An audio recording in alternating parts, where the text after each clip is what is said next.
Okay. Hello, everyone. I'm Minna, and I'll be here as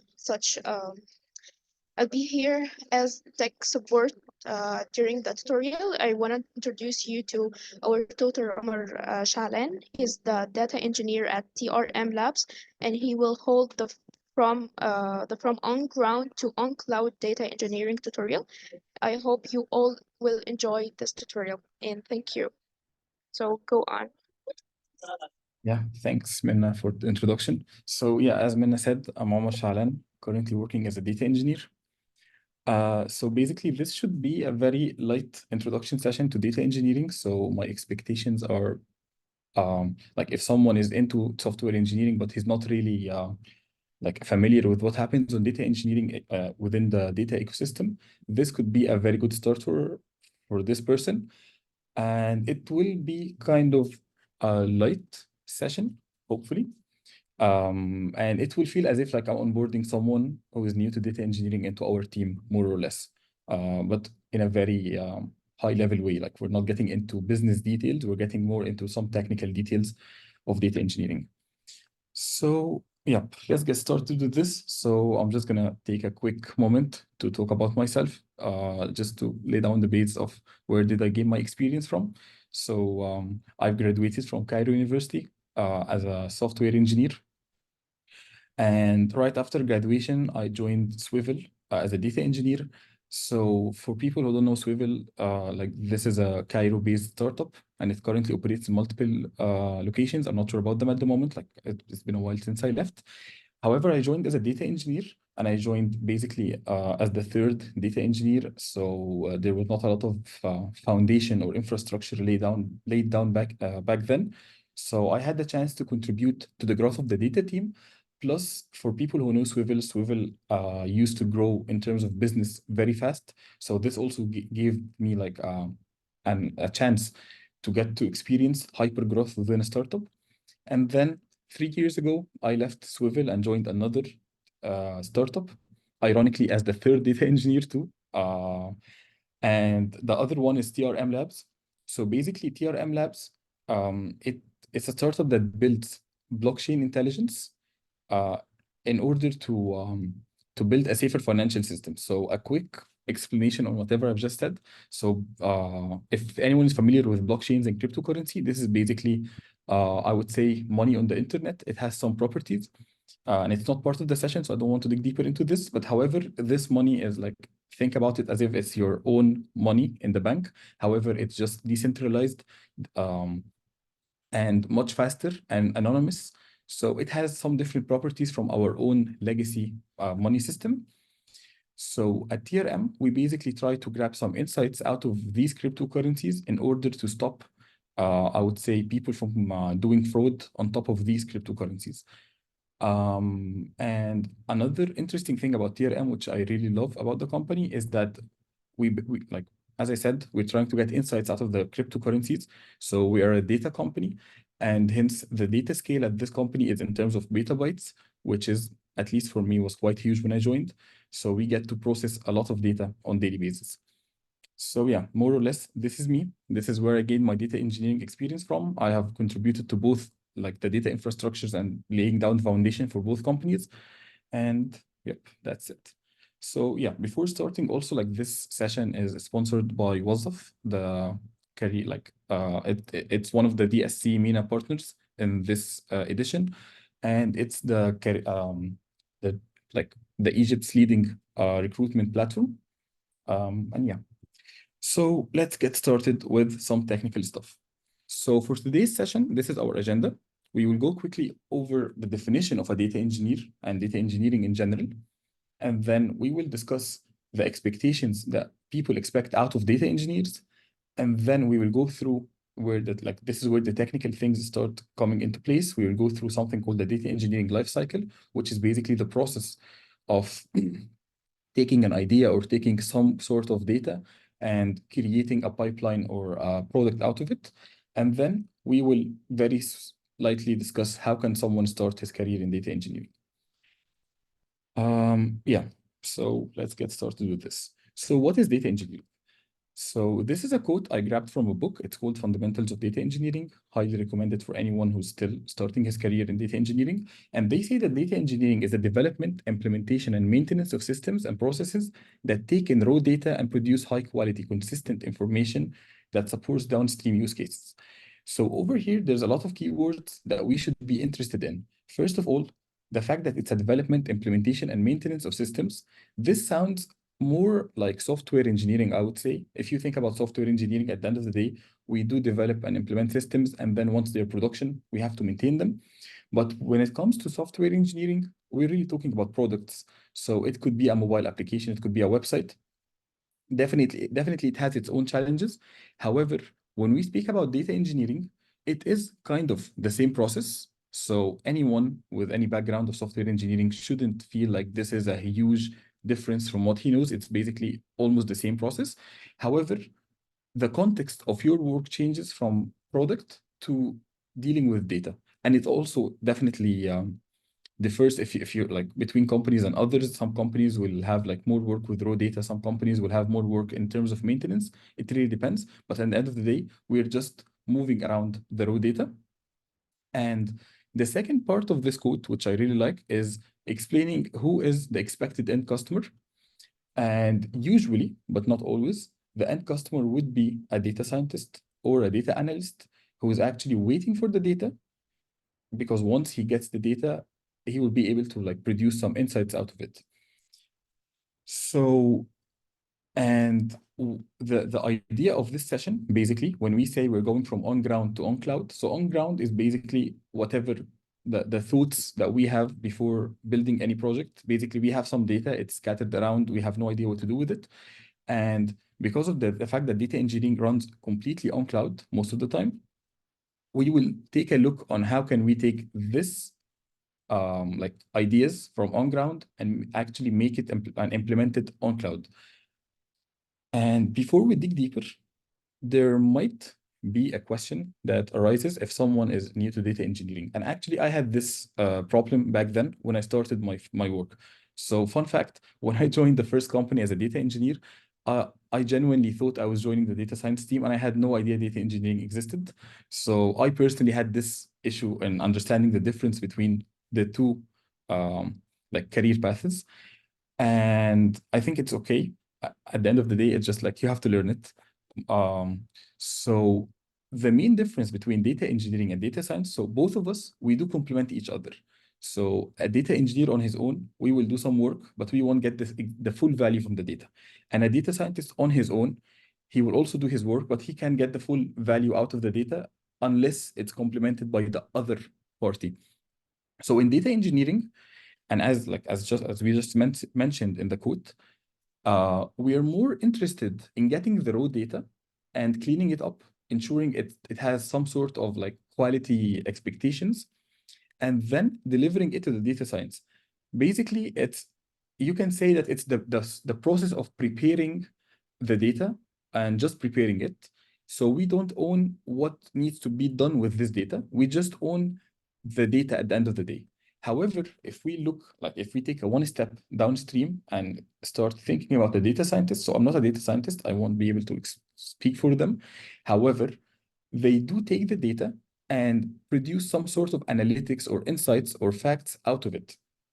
So data science, this is where decisions might be made. So if you build a model and this model will require some data, at the end of the day, this model will produce a decision. So I don't own the logic of the decision. However, if I'm feeding this model with some low quality data, the decisions taken by this model will actually also be low quality. So it's more or less a complementary careers. Plus, you will always get some feedback from data science, because if both of us are working together but we don't get to communicate, we will end up in a very, very bad situation, because uh, we will have our own assumptions, our own thoughts. They will have their own assumptions and thoughts. And with no communication and feedback, things won't actually progress. So by now, I believe we should have some understanding on what a data engineering is. And as we go through the presentation, I hope that we will get actually more understanding on what the data engineering is. So what is the expectations out of a data engineer? So far, the only thing that we know is that we take raw data and we produce something out of it. However, this is not as easy as simple as you get to hear it. Like, it's not just taking the raw data, because at the end of the day, for each and every business requirement or for each and every project that you're working on, there are some metrics that you need to go back to in order to decide how do you want to design this project. So over here, in this part of the presentation, we are more or less discussing what metrics do we need to look into before going ahead and designing a project. So like, this is basically out of like my working experience. This is personally how I love to go and evaluate each and every project that I get to work on. And I decided to call it the pillars of data engineering. So these 4 pillars, and there's definitely more of them. Like, you can go forever mentioning different metrics and different pillars of how do you want to design a data engineering project. However, I feel like these 4, you can't really go ahead without thinking about the 4 of them. So I will quickly go over them, and then we will start seeing them in action, just to get some sense of how can we use these pillars when thinking about a project. So the first pillar is the scale. So scale is basically how large our data set is and how large it is expected to grow.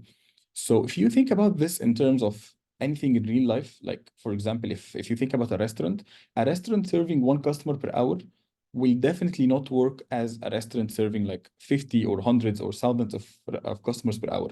Each and every one of them will have his own process and his own way of measuring success. And the same goes for data. If I'm building a pipeline that is expected, for example, to get the data out of any low throughput data source, let's say, for example, something that tracks a cashier in a supermarket. So a cashier in a supermarket won't really do a lot of checkouts per hour, like maybe 10 or 20 checkouts per hour, because there is a huge human process going around before we commit that, okay, this is the checkout, versus looking at something like the checkout process of Amazon that serves like across the globe in multiple countries and multiple customers. I would expect this to go like 100K checkouts per minute versus just like 1 checkout per minute if you compare the cashier side. So if I'm building a pipeline for both of them, definitely there's a difference. The second, like the second, third, and fourth pillars, they are more or less related to the expectations out of the data. So the first one is freshness. This refers to how fresh do I expect the data to be. So in some use cases, I might not be interested in the data to come out like literally within milliseconds. So, and in other use cases, freshness or the timeliness of the data might be the main determinant of how do we want to design our system. The third point, which might feel a little bit weird, is the correctness. So you might ask me, like, if the data is not correct, why do I want to have it? But again, you have to think about it in terms of it's a relative process. For some people, and for some use cases, getting any incorrect data could be very harmful to the business. But in other businesses, you might say, okay, I can accept some range of incorrectness for the sake of getting faster data. Because at the end of the day, also, we have to mention that, like, when we are deciding between the pillars, you can't always get the 4 of them together, because if it's the case, if it's easy just to get all of the 4 pillars 100% fulfilled in each and every project, you will eventually like just follow this and do it. You won't have to do any compromisation. But in real life, unfortunately, we have limited resources, so we will have to compromise. And the last thing is the completeness. And again, it's similar to the correctness. It might sound a little bit weird in the beginning, but as you dig deeper, you will realize that this is completely fine. That you might build a project knowing in place that this project won't yield a complete data set. However, as long as this is communicated with your downstream consumer, you will definitely be always good. So I know this theoretically might sound a little bit complicated. So I decided to do some sort of examples, go through some examples of different use cases, and try to understand how these pillars work for each and every one of them. So the first example we have is a real-time traffic analysis. So just think about this. We have a traffic and we have some sensors scattered around the city. We want to get some sense of how crowded and not crowded the traffic is throughout the day. And you can actually think about this like it's a very similar use case to what we got on Google Maps. Like you set location from A to B. and then it tells you like half of the way is red, which is very crowded. So for me, and again, like this part is completely like according to how you think about the business use case and how do you want to deliver this business use case. So for example, for me, I think getting a real-time traffic analysis, the scale of the data won't be that much, and hence you will find that the scale on the scale bar is not really that much. However, getting the data fresh is actually important. Like you're doing real-time traffic analysis, you don't want the data to come like 20 hours late. It doesn't make sense because unless you're expecting it. But if you said that it's a real time, then you should be real time. And hence you would expect to get a fresh data. The completeness and the correctness of the data over here, as you can see, it's not 100%. It's not that important because you can still live without it. Plus, if you're expecting a very fresh data, you will have to compromise some completeness and correctness. So this is the case with the real-time traffic analysis. If we look at the dataset preparation example, it's completely the opposite. Think about a machine learning team wanting to build like a model to decide whether the input of an image or an X-ray is a cancer tumor or not. This is a very interesting problem, and it's very important to be able to classify it correctly. So in this case, we can't really compromise correctness a lot, and we can't compromise completeness a lot because we believe like the larger the data and the more clean the data is, the better the model will be. So, and hence we have to put some effort on this. However, when I'm preparing a data set, this is not something that needs to be done in real time. I don't have to ensure that I'm getting a complete fresh set of data each and every time. So if there's a new input coming to the data set, it is not necessarily important to deliver this instantly. You can deliver it at the end of the day, maybe at the end of the week. You can agree with the downstream consumer, and hence you will notice the freshness is not that much. And given we're speaking about a data set, most probably the scale of the data set will be a huge one, given this would help downstream consumers. Another example would be a data someone working in data analytics and trying to build a weekly dashboard to be presented for the company leadership, for example, so that they can track progress across like different vectors within the company. In this example, the weekly dashboards definitely needs to be correct. We can't compromise correctness. Like I can't go to the leadership, tell them, okay, we are performing well, and deep down we have just got some wrong data and we are actually performing really bad. Because like if the decision is being made over here and it's a weekly dashboard, there's no reason why you can get it correct. And again, the same goes for completeness. However, again, the scale is not that much, and you would think about it like at the end of the day, just a couple of tables, not a huge data set. And the freshness also is not that important. Why? It's a weekly dashboard, nothing real time. So life should be much easier when it comes to freshness. The last example that we have today, before we try to like consolidate whatever we have learned and move forward, is a stock market decision maker. Think of a model that you would use in order to do some trading on a stock market. So this model will be working in real time, definitely, watching the difference and the deltas that's happening within the stock market and trying to take some decisions based on this in order um, like to gain like I would say create some capital gain for its owner. So this kind of data, if you think about it, is just some numbers. So again, the scale is not that much, which is great.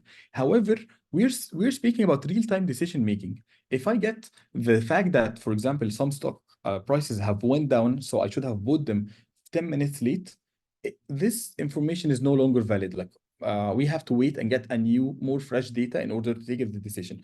And hence, over here, you will see that freshness is completely like the most important metric, I would say, because we're taking real-time decisions, not even just real-time analysis. Like there's the decision being taken, there's money in the problem. So if you're slow, you're losing money, and hence you just can't compromise. And the same goes for correctness. So if the data is coming in semi-correct, there might like we're bringing the data really fast. So it might be incorrect in some cases, but it can be completely incorrect. We can't compromise this, and hence you will find it from my perspective, I would say, yeah, something around 75% correctness.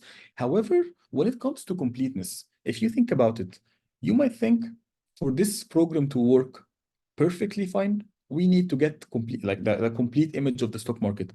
However, if you take an extra step in thinking of, can I actually compromise completeness or not in this use case, you might get convinced that completeness is not that important. Why?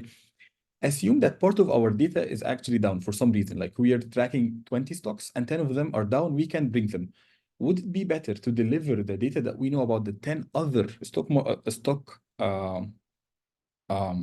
markets, or just wait to get the full image of the 20 and then deliver them together? The thing is, if you deliver part of the data, this small part might actually be helpful for the decision maker. And hence, given we are working in a very, very fast and real-time environment, I would say delivering part of the data should be okay until we get the rest. We might miss some opportunities, definitely, but at the end of the day, um, it's better to miss part of the opportunity rather than missing the entire opportunity.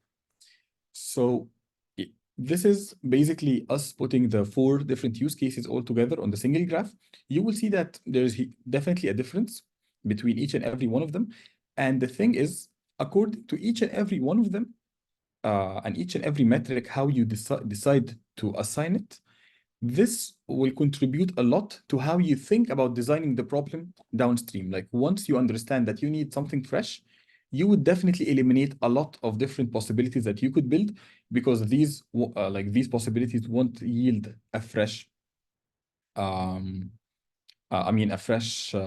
data set for the downstream consumer.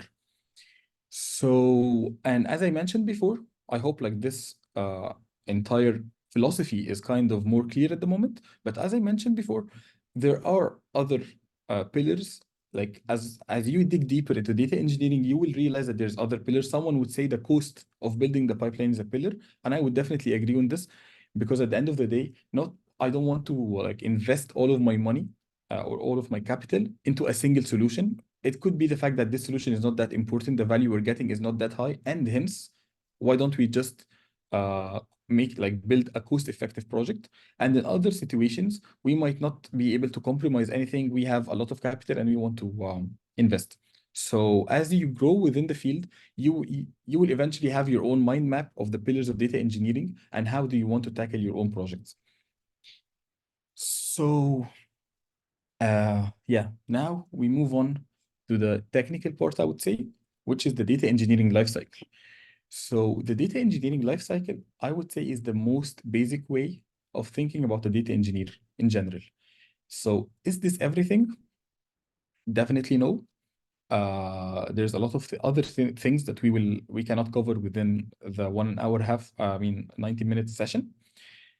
So we will go over the most basic definition, and then later on, if you're interested, you can easily access other resources and start to get more understanding of like how these components evolve and are implemented within our day-to-day life. However, this is not to say that whatever we're going to discuss is not important. It's still very important. It's just the very basic foundation, and then you must build on top of it if you're interested. So here's the life cycle. Right now, before we start, um, all we know is we have some components, they're scattered around, and then there's an end customer. And as you can see, some of these components are actually like in some sort of a pipeline. So there's some sort of dependencies between some of them, and some of them they are just thrown around. They do help, but they're not really part of the data engineering pipeline. But at the end of the day, when we consolidate all of these components together and put them all together, we get to view the data engineering lifecycle as like mentioned by most of the top experts within the field. So as we go through the next slides, we will be discussing and going over some of the components. And once we are done, this component will just fall into its place over our own diagram until we get to see the full and big picture of data engineering, hopefully. So we're speaking about data. And definitely the first thing to think about if you're talking about data is the raw data or the data itself. So as we mentioned in the very first few minutes of our presentation, we do build some processes and pipelines, but the context of our work is always around data. So raw data, basically, like as you would understand it, very simple, is the data thrown around all over the world. You would find them in real life. You would find them. You can find them on inside data centers, on websites, behind APIs. You can find data anywhere. Literally, data is everywhere around you. However, there's a very interesting property about the raw data, which is this is something that you cannot always control. If you think about like about your work as a software engineer, for example, most probably you control most of the components, like you build them and you use them and you can utilize them however you want. But when it comes to data engineering, the very first step of discussing and dealing with raw data is kind of tricky because this raw data could be owned by someone else. And this someone could be like a person that you will never meet. You don't know them. Someone uploaded some data on the internet. You're interested in it. You want to use it. However, you can't really communicate with the owner itself. So the main challenge that the people would face when it comes to data is actually, or I would say the raw data, is understanding what to expect from this data.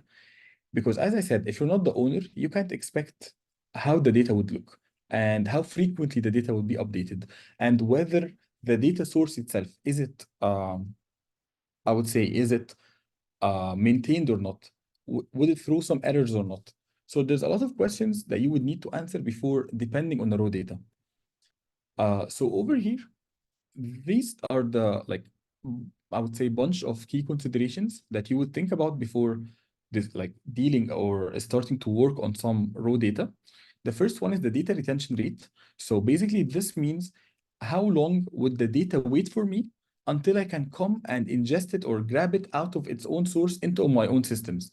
So for example, if you think about um, for example, the real-time traffic sensor. If the real-time traffic sensor data is just stored over the sensor itself, the sensor might have a very limited megabytes of memory, and hence, if you don't grab the data like within 1 hour, it's lost. And if you think about the security cameras around us everywhere, usually they have a retention period of 7 days. So if you're interested in this data and you fail to get it within 7 days, it's lost forever.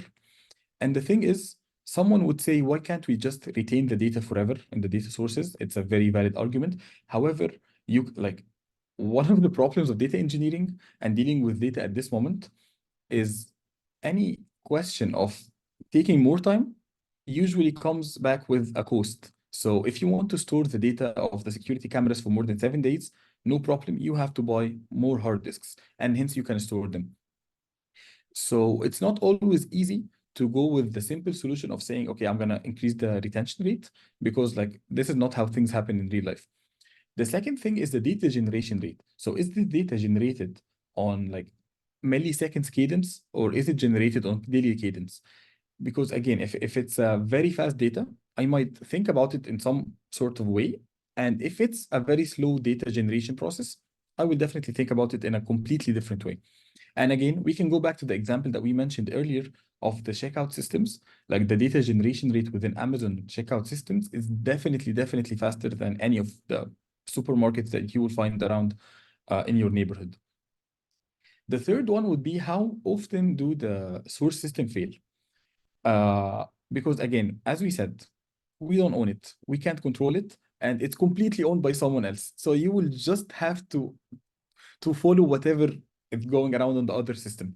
So for some people, if this data source is actually someone I'm paying money to build this data source for me, I can expect some SLAs and I can expect some uptime for the source system. However, if this is something publicly available on the internet and I'm getting it for free, I can't really control this part, and I will just have to keep on testing and learning more about the system failure patterns and hence handling it within our system. And again, something to mention over here, a system failure within our life cycle is not an excuse for our system to fail. So usually, as we get more advanced with building or systems, we should be fault tolerant, and hence we shouldn't fail whenever one of the components fail. We should find something around to deal with this. However, always remember that these kind of failures needs to be communicated with downstream consumers, because if consumers are expecting failures, then you're good with the failure. Like it's part of the design of the system. The second thing is, will the data contain some duplicates? Because I would say duplicates are the villain of data, because basically when you get a lot of duplicates, like I'm mentioning over here, duplicates, and assuming we don't know that we have some duplicates, we might start taking some decisions that are completely wrong. Like in the traffic, in the real-time traffic sensor example, if the sensor is sending duplicates all over the day, I will just think that this street is completely crowded the entire day, while actually it's just some faulty data coming around, and I should have put them earlier. And yep, and one more thing, which is, can the data arrive late? So this is a very simple question, but yet very tricky one, because in some systems, the event might happen at some time, and then a few moments later, it could be milliseconds, and it could be a few hours, the data would start arriving. And hence, this is a question that we need to think about. And the last thing is the schema evolution. This is a very big topic, but think about it, that what would happen if the data model or the data itself changed in terms of how it looks? Because as you work with data, you will have some assumptions about the data. You want to work on the data, and hence you have some image in your system, or some assumptions of how the data should look. And if this data changed, your entire system might literally break because of this. So now we're done with the first component, the raw data. As you can see, the raw data would be the first component. It's still outside of our own system or outside of the life cycle. However, we still have to think about it and design accordingly to how it looks. So now let's move on to the second component, which is the data ingestion. So we have the data and we want to ingest it within our systems. How should we do this? Really depends on the business use case. And there's a lot of ways of ingesting the data, but you can always break it down into one of these two concepts, that it will, at the end of the day, either be a batch processing system or a real-time processing system. So without getting very deep, I just want to explain the main ideas behind both of them. A batch processing system is a system that works according to a certain cadence. So maybe an hourly cadence or a daily or weekly cadence, according to your business use case. You get to decide. There is no right and wrong answers when it comes to designing a system. So a batch processing system would get triggered at a certain time in day, process whatever new data have arrived, and then push it to the downstream consumer.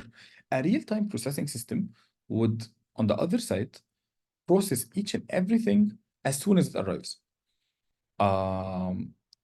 As you dig deeper into both of them, each one of them has some of its own challenges. And I would just for the sake of elaborating more on the differences, I would elaborate one of the challenges for each and every one of them. So in a real-time processing system, you're expecting everything to be in real time. As soon as it happens, it should appear for your downstream consumer. And it could happen that the upstream data source is down for some reason. So if the data source is down, for 10 minutes, you have 10 minutes of outages where you can literally do nothing because there's no data coming in. I'm not being fed by some data, and hence I cannot feed any downstream consumer. However, if there's a 10 minutes downtime happening in the batch processing, you don't really care. Life is easy. At the end of the day, you're waiting for the 24 hours to pass before you start processing the data. If we have 10 minutes downtime, it's literally not a big deal. It's not even an issue. You can just wait for the 10 minutes. Your problem would become if there's 24 hours downtime, then there's a problem. However, for 10 minutes, life is easy. But for the batch processing, what would be a very downside for this? A very basic thing, and it's a problem by design. I would say data won't ever be delivered in real time or in a very fast fashion. And hence, you might miss some opportunities. But at the end of the day, if this is a design decision, life is good and there's no problem with this. So what are the key considerations that we think about before building an ingestion architecture? The first question, and I think it's the most important one, what is the downstream consumer expecting from us? So if I'm building something and the downstream consumer is expecting real time, and it's a must, it's a decision that they have made, they can't compromise, then I can't really be in the position of discussing batch pipelines. Why? Like, if I'm delivering the data very late, the downstream consumer believes he's not getting the benefit out of it. There's no point of doing it. So if we go back to the example of the stock market decision maker, if I build a batch pipeline and keep on feeding the stock market real-time decision maker, it will literally take zero decisions because the data is arriving 24 hours late. So it knows that there's an opportunity. However, it won't be able to utilize it because the data is late. And over here, the time is a very, very important factor. However, in a very similar example, if I'm just building a model to learn how to trade on stock markets, so it's not taking decisions, it's just playing around, learning, and trying to understand when can we take opportunities and like take some risks in order to build up and increase our capital.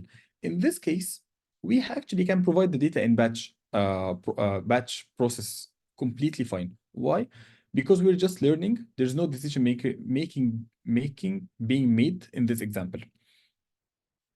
The second thing is the rate of data generation. So right now, of data generation. So we have discussed the downstream consumer.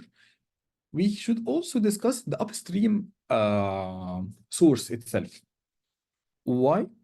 Because basically, what if the upstream source is not even providing me the data in real time? I can be building a real-time system for to consume some data that's not even provided in real time. And then one more question that you can think about, and it would actually also help you in making some easier decision, is should I be in real time or just near real time? So basically, the difference between real time and near real time is in real time, we're speaking usually in terms of milliseconds. In near real time, we can accept some latencies up to minutes or like maybe 10 minutes or something. And again, it depends on the like how do you want to design your system and the business case. However, there is a rule of thumb that you can always think about, which is the slower your system, the easier it is to implement and maintain. So if I'm building a batch process pipeline, it's very easy to build, maintain, and ensure it's always up. And as you start moving towards getting a faster system and hence a real-time system, the faster you get, the harder it gets. And also, most probably, it costs even more money.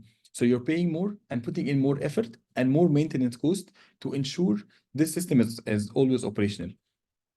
So the key takeaway over here, you shouldn't be always moving towards, I want to get everything as fast as possible. Working on real-time systems is fun. I can't deny this. You would enjoy seeing your data getting delivered instantly. It's it's very cool. However, at the end of the day, you should be building for like the best possible solution for the use case and not the one that you enjoy the most, unfortunately. And this helps us in just getting with the two other points, as we mentioned, the cost, while like explaining the differences between them, and the data quality. Because again, if you wait for the end of the day, if you're waiting for the end of the day before taking any decision or building any pipeline, you will end up getting most probably a higher quality data.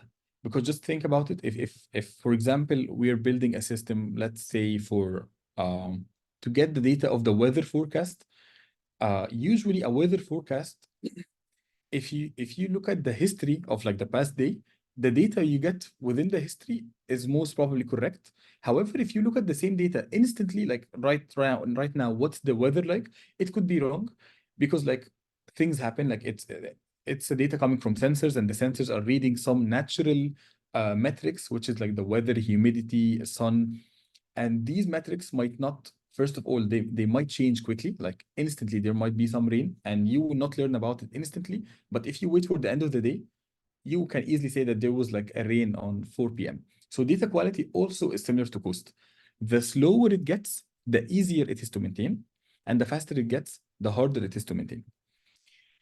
So this is it about data ingestion. And this is the first process in our life cycle. And it is one of the toughest ones because this is the only point of contact between the data engineer and the data engineering project that you're working on and the outer world. And when you're communicating or like ingesting or integrating with an outer world, it's kind of tough because, as we said, you can't really expect anything.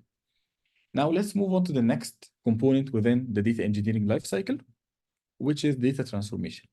So right now, we ingested the data and we have it within our systems. We don't know how, we don't know where, but we have it. Just let's assume we do have the data. The next step would be getting this raw data and trying to clean it somehow in order to make it usable for other systems. So there's a lot of transformations that could be done. You can go as like everything that we discuss over here, we can go forever discussing it because each and every hour there's something new being released.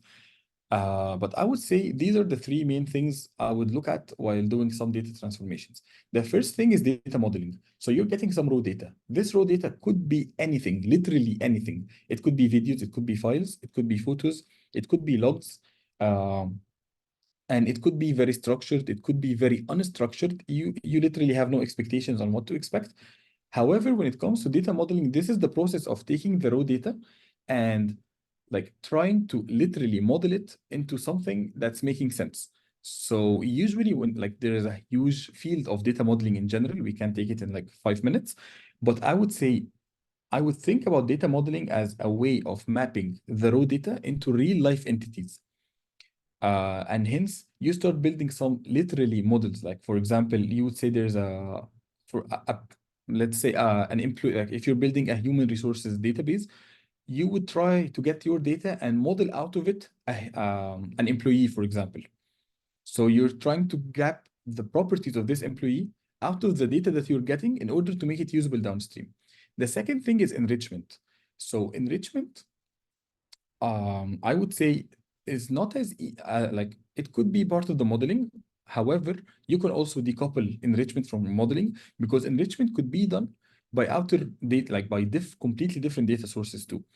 So, for example, if I'm getting some data about the weather, I could be enriching the weather data with another physics or science data that would help me for downstream assumptions. Or for example, if I'm taking the stock market data and I'm just getting a data that, let's say, would I got a new price, I could be enriching the new price of this stock by looking at the old price and hence saying, okay, the new price is having a pattern of nothing, like a neutral pattern, or it's going up or going down. So again, when it comes to enrichment, it really depends on the downstream consumer, and it really depends on how do you want to make the downstream consumer's life much easier, or you can just ignore it and eventually someone will maintain it. But yeah, this is not the best practice. So please do your own enrichment and deliver the data correctly. Anyways, the last thing is optimizations. And this not don't really make sense when the scale is small, but as you start dealing with larger and larger files, you can start thinking of optimizing how the data looks to make it easier for downstream consumers and actually make it even more cost effective. So if for example, I'm getting a video and it's like a gigabytes of video streams I'm getting, part of the optimization could be I'm removing all of the frames which I believe are completely irrelevant in order to make it easier for the next consumer to just deal with the important data. Another sort of optimization can happen within the data modeling itself. Like if I'm having a very huge data set, running a query on it, it could be literally impossible. However, if I can split this table into multiple tables or maybe partition this table in a correct way, it will eventually make the life of downstream consumers much easier. So this is something to just put in mind while doing your transformations. And again, if you're transforming the data wrong, it could actually create some problems out of nowhere. Like you could be doing some really bad like data modeling, and hence a very small data set could take forever to process just because it's modeled in a very complicated way. So back to our own life cycle, we see that after ingesting, the next process, or I mean, the next component would be transforming. The third component within our pipeline would be serving this data. Again, as we said, as data engineers, we keep on working and doing a lot of pipelines just for one sake, which is delivering a nice looking data that is actually usable by downstream consumers. So the process of serving the data really enhances the experience of the downstream consumer a lot, because not each and every consumer will be thinking about or needing your data in a similar way. So I would say the three easiest consumers to think about for any data engineering project would be machine learning, or data analytics, or visualization. And over here, we have like three kind of systems where we can just easily use to serve our data. The first one is file system. If you think about it, if we're having some pictures, how do you want to deliver it? It could be very easy to deliver it in a file system. Just here's the file. I mean, like here's the directory. It contains the files. You can go ahead and use them. And actually, it's not necessarily only for images or videos. This could be for any sort of data. Like I could be providing my data in text files. I could be providing it in JSON files. It's completely fine as long as it's usable by the downstream consumer. And I would say when it comes to data science, delivering your data in a file system might actually be very useful for them. The second data serving component that you can think about, it's very, very basic, which is the databases. We have a lot of different types of databases. However, databases, especially analytical databases, are very helpful for data analytic team. So any data analytics team, they want to run very complicated queries on top of your data to get some very specific insights. So they won't be really interested in a file system. However, if you can get all of the data within a very powerful analytical database, they would really be happy using it to deliver and work on their projects. The last thing is a streaming system. Basically, a streaming system, like streaming is just to eliminate any assumptions, it's similar to the real-time systems. So like basically when you stream something, it's basically you're trying to deliver it in real time. So if you're working on a real-time project, you might be interested in delivering your final output in a streaming system. We will discuss more about this kind of streaming system later on when we think about how do we store these data. But just we can put this in mind, like this acts as if it's a way of delivering the data instantly. So whenever we have something new, we'll just push it, and then the other person will be able to access the data as soon as it happens. And as we mentioned over here, when it comes to data serving, it's basically everything about data engineering. But I would say for data serving specifically, you have to put the end customer in mind, because if you're giving the machine learning team some data in a streaming fashion, they might be very unhappy with this. And if you deliver the analytics data on files, again, they won't really appreciate it. So over here, we're done with the data serving, and the data is ready to be delivered to our end customer, whoever this end customer is. However, right now, we've spoken about the data moving around. We have ingested the data, did some transformation, served the data, but we didn't tackle one of the most, if not the most important component within the entire system, which is where is the data itself? So the data used to be raw and it used to be stored outside. Right now, I want to store it within my own system. And hence comes the storage component. The storage component is basically as easy as you can think about it, is how and where do you store your own data. Over here, you can see the three different types. First of all, just to make it clear, we have like millions of ways of storing the data.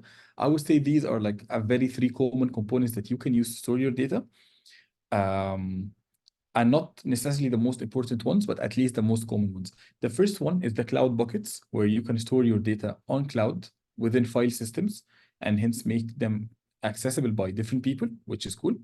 The second thing is databases. And over here, I'm not even speaking only about analytical databases. I'm speaking about databases in general, because like you're trying to serve a data. And also it's worth mentioning that the storage is not over here for the serving layer. I just went back for a second. It is part of data ingestion. It is part of data transformation. So for example, if you ingest the raw data into your own system, you can decide to store it on a cloud bucket for now until you do the transformation. And once you're done with the transformation, you can remove it from the bucket and throw it within a database.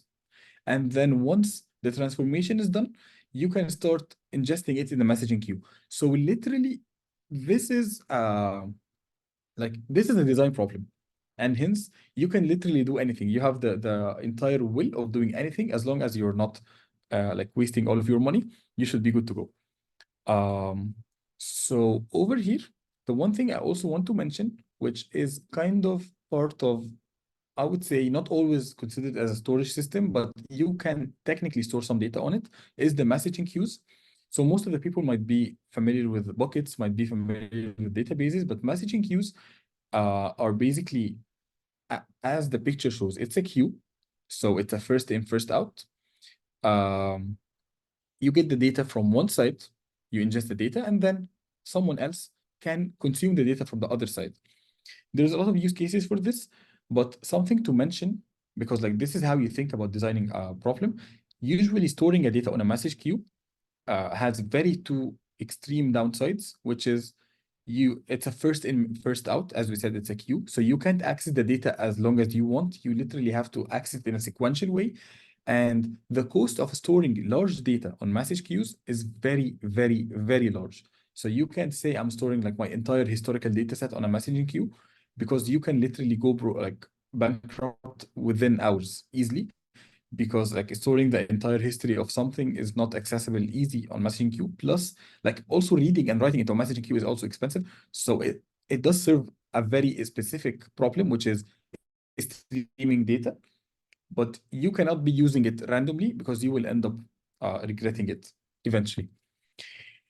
So what is the key considerations that you should think about before deciding on how do I want to store my own data? And again, as I said, this is a question you will ask yourself literally each and every step when it comes to the data engineering lifecycle. So the first thing is the read and write speeds. So not all of the systems have the same read and write speeds. For example, if I'm ingesting like 2 terabytes of data into a cloud bucket, it could be very fast, but ingesting the same data into a database, it will be much, much, much slower. Why?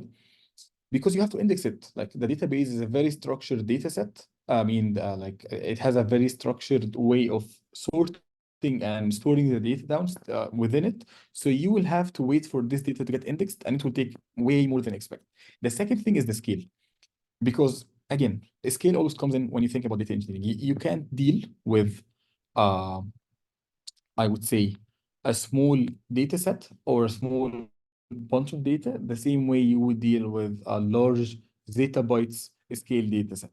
The third thing would be data compliance.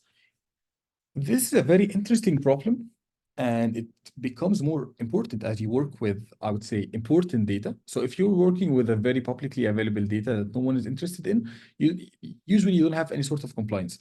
However, if you're working with a very specific customer's data, there might be some compliance forced by the governments on you in order to ensure that we are protecting the data of these customers. So one of these examples would be if you think about bank systems, um, the banks can't really store their data on cloud. Why? Because at the end of the day, it's a very sensitive data. Cloud does have some security measures, but it's not as secure as storing it like within a data center inside your own country with its own like isolation levels around the data center itself. So this might be a question that you might need to answer eventually while designing a system, because if you're building a system for a government, for example, they might tell you like once you do the transformations, any step after this, the data can't live outside, let's say, the country borders itself. So you're forced to store the data within some data centers, and hence this is a very important design decision that needs to be taken. And also understanding the access frequency. So think about this as a way of like, if you think about the operating system itself, you will have 3 layers of memory, like the disk. On top of it, you have the memory, which is the RAM, and then on top of it, you have the cache memory. And if you're accessing something frequently, you usually store it within a cache of the process. However, the cache memory is more expensive. So the access frequency question opens up the same dilemma of cost versus speed that you will always have to deal with while working with data. Because if you're accessing the data on daily cadence, you can put it somewhere which is more expensive, but you would get faster accessing patterns. Like if you want to access data, you can get it instantly. But if this is some sort of data that you will access maybe once in a year, you can store it in something that's called cold storage, for example. Okay, sorry, give me 1 second.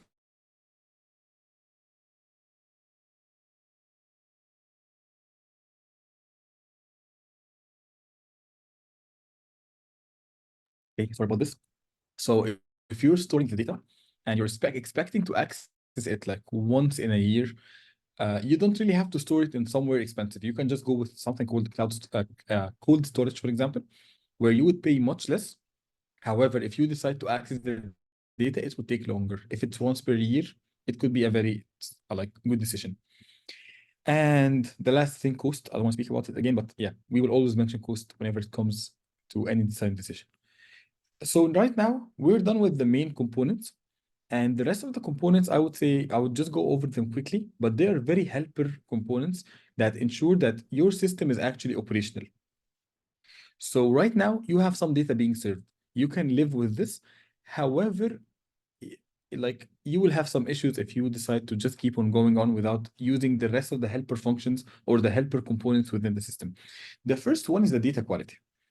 So at the end of the day, if we don't have a quality data, no one will trust us, and hence no one will consume our like no one will be interested in our own data. And the data quality is usually measured by something which is very similar to what we mentioned in the data engineering pillars in the beginning of this session. First one is the timeliness, which is how fast the data is coming in, the accuracy, which is how correct the data is, and the completeness, which is how complete the data is. Like nothing more to mention about this, but it is something that needs to be on top of mind whenever you're building a system. You need to ensure that there is some certain level of data quality that you don't want to get below, because once you get below this threshold, people will start losing trust, and this is a problem. So yep, this is part of the helper functions. The other thing is something called orchestration. And this is one of the very interesting things that you can use if you're building any kind of project, actually, not just data engineering projects. So orchestration, by definition, is just the process of doing coordination. If you think about the orchestrator is someone like in the music, for example, he's someone ensuring that every person on the team is playing their own role in the exact right time in order to build something which is nice. In this case, it's music. Over here, the orchestration is more interested in, I would say, ensuring different components are working on certain schedules so that we can produce our data on time and with high quality. And there are two different types of orchestrations, I would say. One of them is literally orchestration that we will discuss in a second. The other one is scheduling. So scheduling is just, I would say, the easy way of orchestrating, which is having a very precise schedule. I would say this component would run at 1 p.m. and then this at 2 p.m. So I have a very tight schedule and I will just follow it. However, when it comes to orchestration, it's like scheduling, but on steroids. It's the larger version of it. It's not just about ensuring that there's some time schedule that's being followed. It's actually ensuring that the dependencies between components is being followed. This might take us like just to go 5 minutes to explain something. It's a very easy graph concept, but before doing so, we can easily explain why this might be important. So, for example, um, if I'm building something like I would say the stock market data set, and I want to enrich it using another data set. If I can't wait until the stock market data set arrives and then I decided to start enriching it, I'm literally enriching nothing and hence producing nothing downstream. So these sorts of dependencies between data sets is something very common. Like it might be hard to maybe imagine it in the beginning, but as you dig deeper into data engineering, you will realize that it's like data engineering is nothing rather than understanding dependencies, ensuring they run on time, and then letting them run on time. So how does the orchestrator ensures that this process is being done, like that everyone is following its upstream dependencies completely and no one is running out of schedule? It's by using a concept called DAGs, which is directed acyclic graphs. So directed means that there's a direction, and hence it's the direction that you would see over here. The acyclic means that there's no cycles, because if there's a cycle of dependencies, if we assume that 4 created a dependency on 1, basically what will happen is we have a deadlock. Like one is waiting for four, four is waiting for two, two is waiting for one, and nothing will run. So part of the orchestrator uh, like checks is to ensure that there's no cycles and hence there's no dependencies. And a graph, just because it's a set of nodes and set of edges, and hence it's a graph. So what happens over here, you can think about this as some different tasks. Each and every task is doing something. However, task number one, it doesn't have any upstream dependency. It just works. Once it's done, it allows task number three to run and task number two. You can think about task number one as if this is the data ingestion. So once it's ingested, it opens up the process for task number two, which is the transformation. And task number three depends on task number one. So task number three, for example, could be running some data quality checks to ensure that the data we ingested was actually correct. But in this case, the data quality checks are non-blocking. So we will transform anyways. However, three would just generate a data quality report for us to learn more about how our data is looking. And then task number four and five, they will run like it could be the serving layer and again some data quality checks. Yep, moving forward. So this is basically the orchestration. Yeah, the last thing for the data the data engineering lifecycle would be monitoring. So as Warren Buffett said, it takes 20 years to build reputation and 5 minutes to ruin it.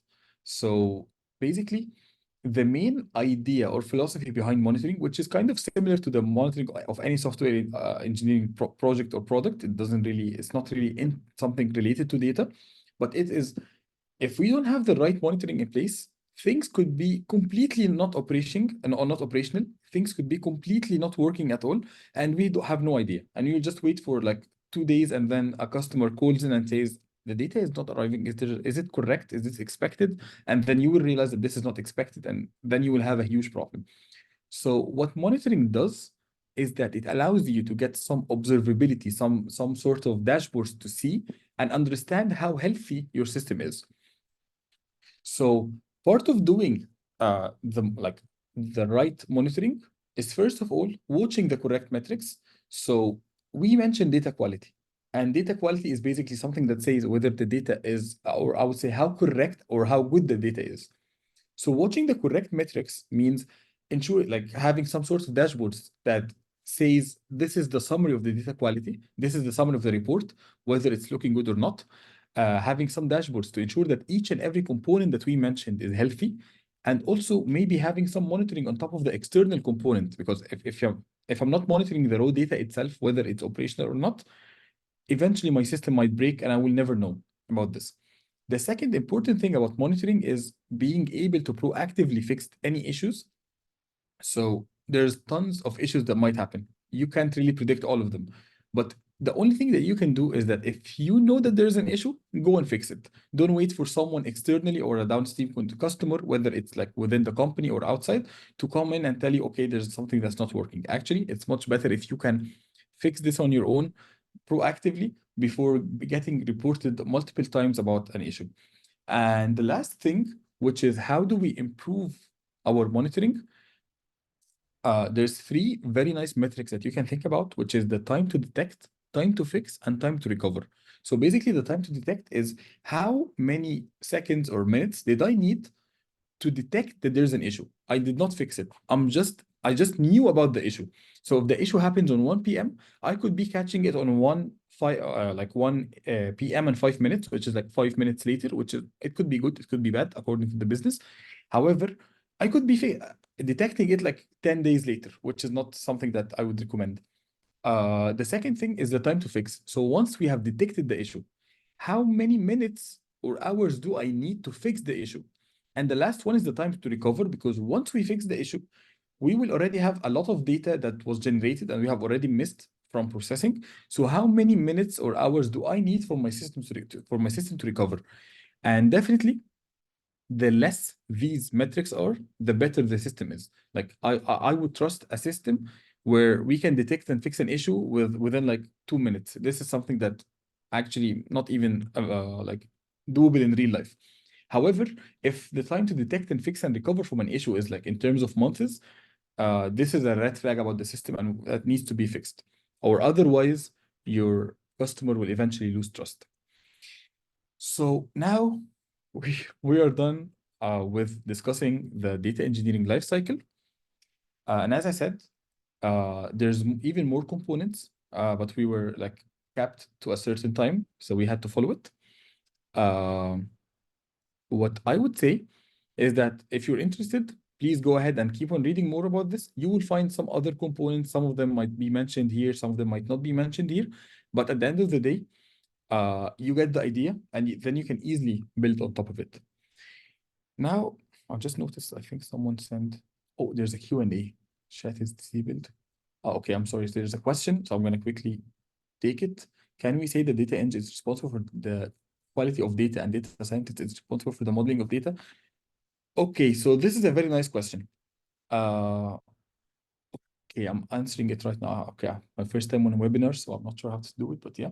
Anyways, so I would say the data engineering is definitely responsible for the quality, or I would say the data quality thing is something that it's usually owned by multiple teams. Like within the company, you will find everyone dealing or working with data, trying to ensure that we have some data quality. However, if me as a data engineer, I would always do my best to ensure that the data coming out of my systems are having the best quality that I can provide. But on the other side, for the data scientist, definitely the data scientist would also do some data quality checks to ensure that he's actually feeding the models with the right data.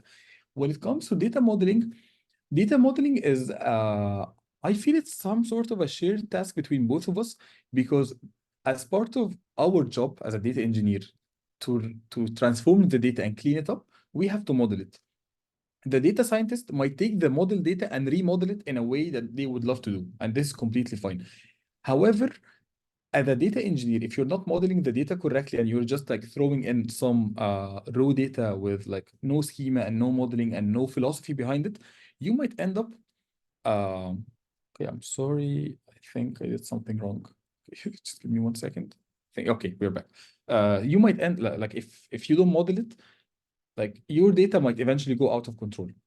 So yeah, I would say both of these questions, like data modeling and data quality, are tasks done by both of us, maybe with different scopes, but it must be done by both of us at the end of the day. And yeah, thanks for the question. So moving forward with our last point for today, I think we're almost on time, which is how to kickstart your career with data engineering.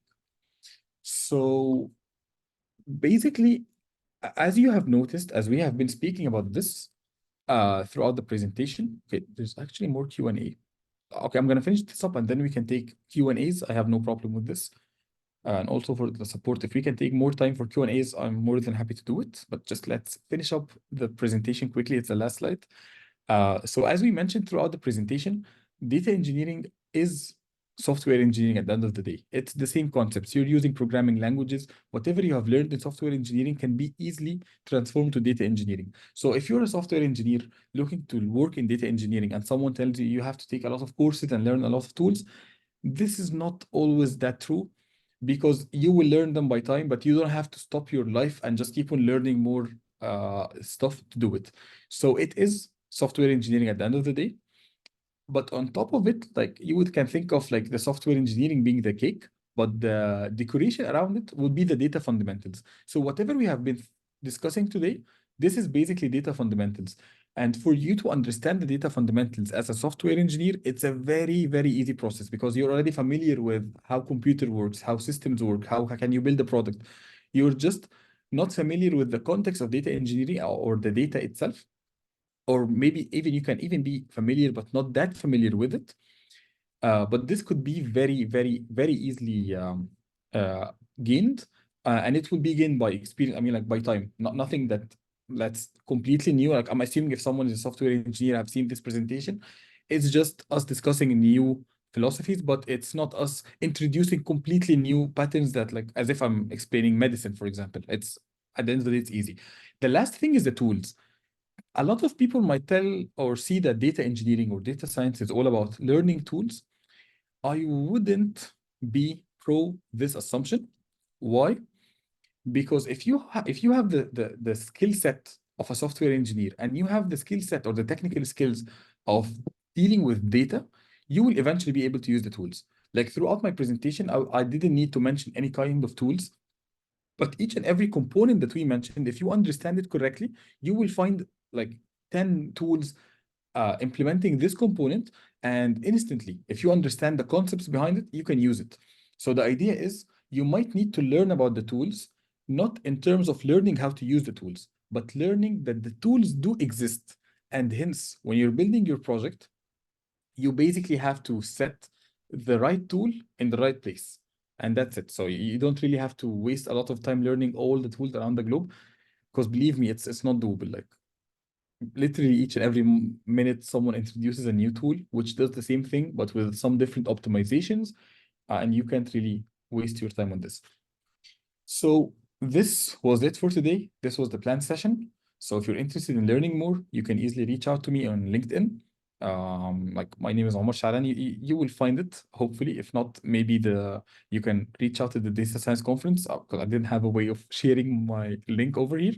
And also, if you're interested in more to learn about more about TRM Labs, where I do work at the moment, we are most of the time hiring for data positions, whether it's engineering, DevOps, like data ops or data engineering. You can also reach out and we can discuss this. I noticed some questions. Um, uh, okay. Okay, so there's first of all, yeah, we're done with the presentation. I just noticed there's some other questions. How data engineering eh, eh, okay, so regarding the recording of the session, it is recorded. You can reach out to the data science conference. I believe like once the conference is done, they will share it. There was a question, but I'm kind of not sure what it is. Like it says how data engineering, the deep learning. Okay, okay. How deep learning is helpful in data engineering? I'm not sure if this is the question or not. So Yusuf, if you can just confirm the question.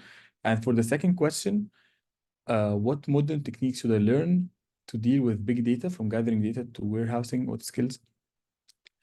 Okay, so regarding this question, I would say if you are a software engineer, uh, I would rather try to get an entry level position rather than learning. Like if you're still starting your career in data engineering and you found a company hiring for an entry level, most probably these companies will accept entry level software engineers to work as a data engineer. Because at the end of the day, during your onboarding, you will get familiar with the business case and hence start applying whatever techniques we have discussed. So I do believe you don't really need to learn something new more than whatever we have discussed. Like I'm assuming you have basics of software engineering and basics of data. And by basics, literally, I mean the basics that you would take in university. If you have some external like work experience as a software engineer, maybe a full-time job or something, this would be even more helpful. Um, but this should be more than enough. Um, okay, actually, if you're studying AI, you will be even more familiar with data. You might find it challenging for the software engineering part if you're just into AI. However, it's more or less the exact same things that you do. Like I would say, as a data scientist or an AI engineer, you might need to learn more about the models and some very specific things to how to like take decisions or build a model that takes decision from a data. However, when it comes to data engineering, it's very, very similar to software engineering, I would say. Um, yeah, so for the roadmap, so there are another question saying, is there a roadmap to follow to start a data engineering career? So I can share it with you if you can reach out on LinkedIn. There's a lot of roadmaps, um, and it really depends on where do you like like what's your experience in software engineering. But there's a lot of roadmaps. When it comes to salaries, I would say from my experience, it's kind of similar to software engineering salaries. Like, but it really depends. Like in some cases, it might be more. So if it's the data company, for example, they would be interested in data engineers more, and hence they might pay more for a data engineer rather than a software engineer. But at the end of the day, it lies within the same magnitude. And for the programming languages used in data field, actually, this is a very, very nice question. We have a lot of them, I would say. So you can build a system with whatever language you want. But what are the most popular ones? There are three main pillars that you will just have to follow, most probably. First of all, it's Python. And the second one is the Java stack in general. So this includes Java and Scala. And the last one is the SQL, which is the programming language that you would use to deal with databases. SQL makes sense because, I mean, you're a data engineer, you're dealing with a database, definitely you'll have to deal with it. Python and Java are most probably the ones that you will be using to deal with the frameworks. Like most of the components I mentioned, if you search about the frameworks, they will be written in either Python or Java. Regarding JavaScript, so personally, I've been a data engineer for a while. I've never wrote anything in JavaScript except for a single script. Not a big fan. However, um, JavaScript is actually, I don't think it's actually used that much. Like I've never encountered even a framework that uses JavaScript. You might need it if you're dealing with an external source that might need JavaScript. But other than this, it's not that important, I would say. Okay, the supported thing, if you prefer to let people to ask a question. Okay, actually, if anyone has a question and he would love to ask it, you can just raise your hand and the support will help us do this.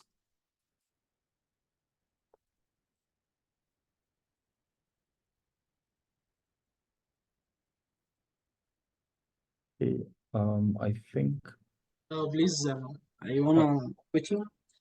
I study artificial intelligence. So data engineering will help me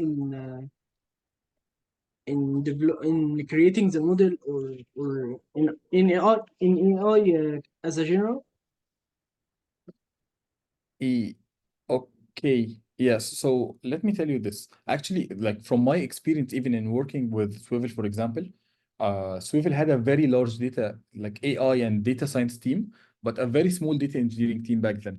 So we actually didn't serve any data for data science teams, for example, back then, because like the scale of the two teams was just not convenient.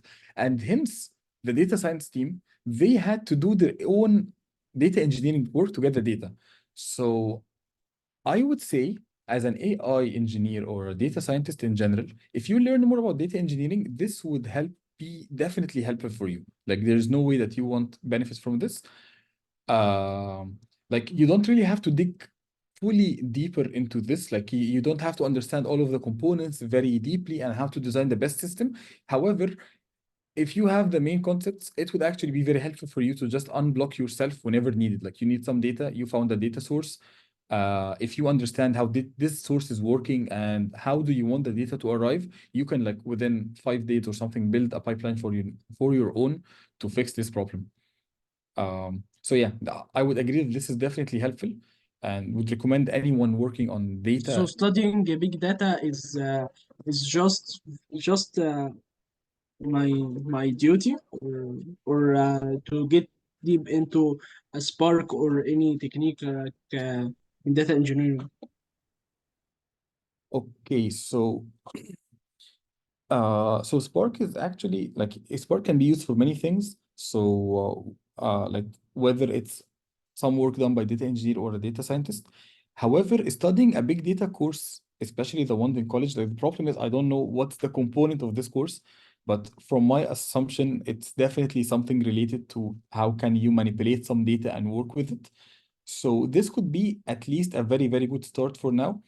And the thing is, if you know the concepts and you know what could be done, once you need to do it, you can just learn it. Like, I wouldn't be a fan of learning everything before you start working, but I would rather learn as I go. So, like, you would start working as an AI engineer, hopefully you're enjoying it, and then you realize that you're lacking some knowledge of data modeling, for example. So you can go back and learn it once you need it. So So, I'm level 3 in my college, artificial intelligence in Kafr Sheikh University. So I got this course.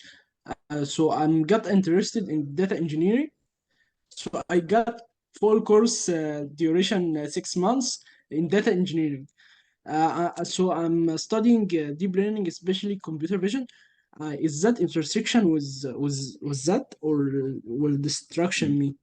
Oh, okay, okay. Got your question. Nice. So, um, I think, like from my personal perspective, I believe this should be very helpful for you. It would be distracting if you decided to go very deep into deep learning and computer vision plus data engineering. But at least for now, given you're still in university, um, I would say learning more is better because maybe one day you will realize that you don't even love computer vision and you will just switch to data engineering. So it will Yeah, be yes. good for you. So yeah, this is why I think at least if you're still in university, learning more is not definitely a distracting thing. As long as you're not digging very, very, very deep into a single thing. So Like think of it like I for sorry, I have perfectionism disease. So yeah, okay. yes, This is your hugest enemy at the moment. You just have to deal with yes, not expecting to be a perfectionist with everything that you learn. yes. Thank you for answering me. And the very helpful session. Yeah, thank you. Thanks for the feedback. Highly appreciate it. So, there's another question in the chat, which is data engineering connected with cloud computing? Um, y- yeah, so first of all, cloud computing is a very, very huge thing to think about. But I would say, in short, yes, definitely. You can go like if we go back to the idea of data, like how we were tackling data engineering, and maybe something that we should have like noted more during the session, which is all of the components that we mentioned are actually running on cloud. So all of these are cloud computing instances running to fulfill our own objective, which is delivering the data. So data engineering is done on cloud, and hence it does use cloud computing. However, some people might specialize in cloud computing itself, which is like getting the infrastructure of the cloud working. This is something that you would do as a data engineer, but not so deep as if like comparing to someone who's specializing in cloud computing. So I just hope this clarifies things. Like data, like part of data engineering is using cloud computing. You might dig deeper if you need to. However, it's not completely intersecting. So you will like it's not a day-to-day life of like someone working on building infrastructures, for example.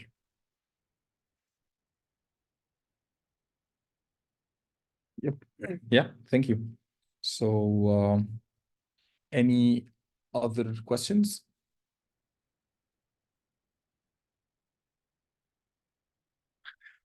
Okay. Yeah, yeah, okay. I can tell you a quick, like in the beginning, I was really scared about the timeline, to be honest. So, because it's a very tight 1 hour and 15 minute session.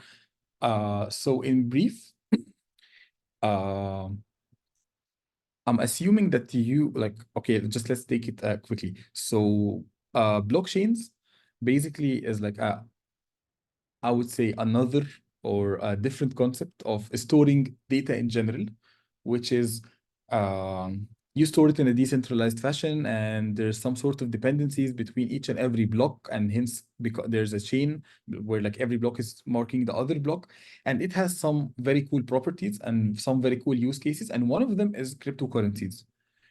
Okay, we have to answer this in 5 minutes. Okay, thanks for noting this out. So cryptocurrencies are basically money on cloud where it's completely decentralized and it's completely anonymous. And the main issue with dealing with anonymous money in general is that um, you really can't know who's sending money to who, or at least you can't know it out of the box. So if I send money, for example, to Abdullah, it's as if X is sending to Y. No one knows who's X, no one knows who's Y, but everyone knows that X have sent like 5 Egyptian pounds, for example, to Y. So the work that we're trying to do is basically getting in all the data of the blockchains and then running some machine learning models. So this is something that it's not done out of the box. You have to like find some algorithms in order to let's say decode or reverse engineer the cryptocurrencies. And once you do so, you might be able, not always, like you might fail a lot of the times, but you might be able to grab some insights out of it. And hence, you can start learning about different addresses and whether they are committing, like, for example, money laundering, for example, or not. And hence, like, our main objective over here is just like detecting the suspicious actions or transactions happening on blockchain.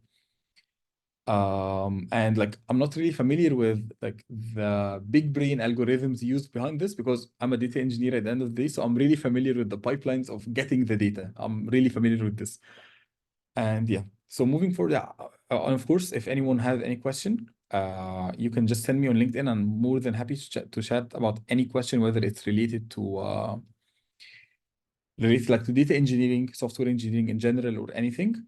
And Abdullah, also, if you send me on LinkedIn, I can check if there is some sort of resources that you can read about and learn about, like blockchains in general and blockchain intelligence on top of it. Yep, I believe we still have 3 more minutes. If there is any other questions.